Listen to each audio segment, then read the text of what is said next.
शाकाहारी हो, छत्तीसगढ़ी लोकगीत, लोक संगीत देखे और सुने बर हमार चैनल लकी स्टूडियो सलोनी ला सब्सक्राइब करो, वीडियो ला लाइक करो, शेयर करो। धन्यवाद।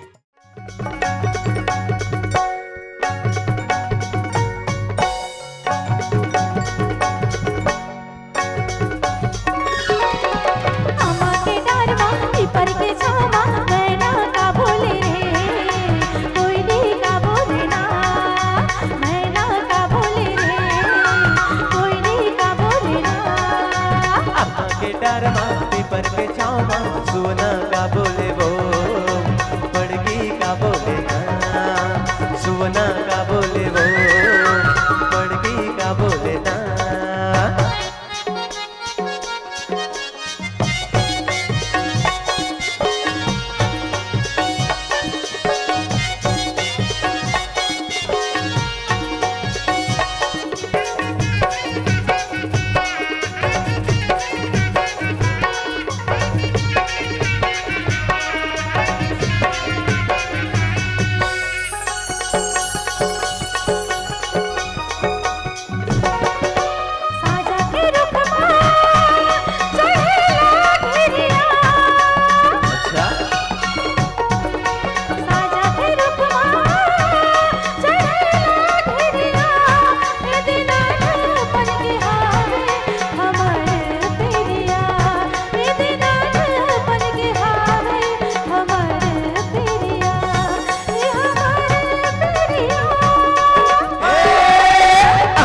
डरमा पीपर के छाँव में सुवना का बोले वो, पड़गी का बोले ना, सुवना का बोले वो, पड़गी का बोले ना।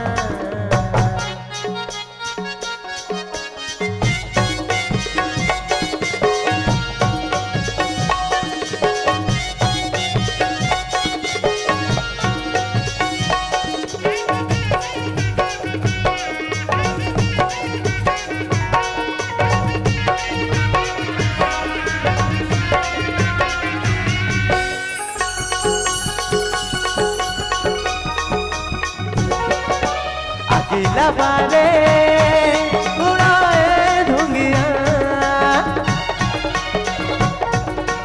अकेला वाले उड़ाए धुंगिया, तोला रानी मैं बना के बसाऊं दुनिया, तोला रानी मैं बना के बसाऊं दुनिया, ये बसाऊं दुनिया।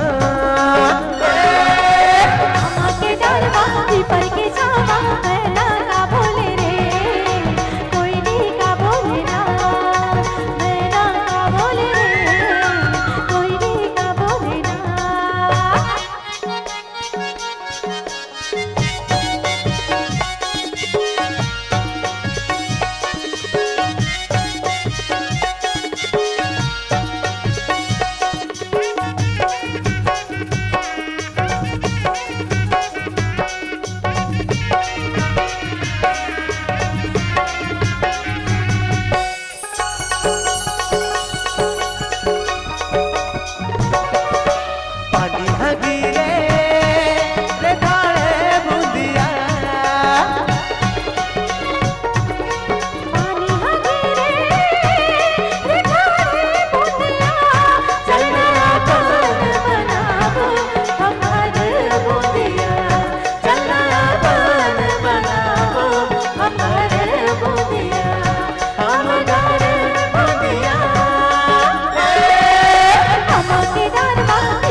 के डरमा पीपर के छाँव में सुवना का बोले वो।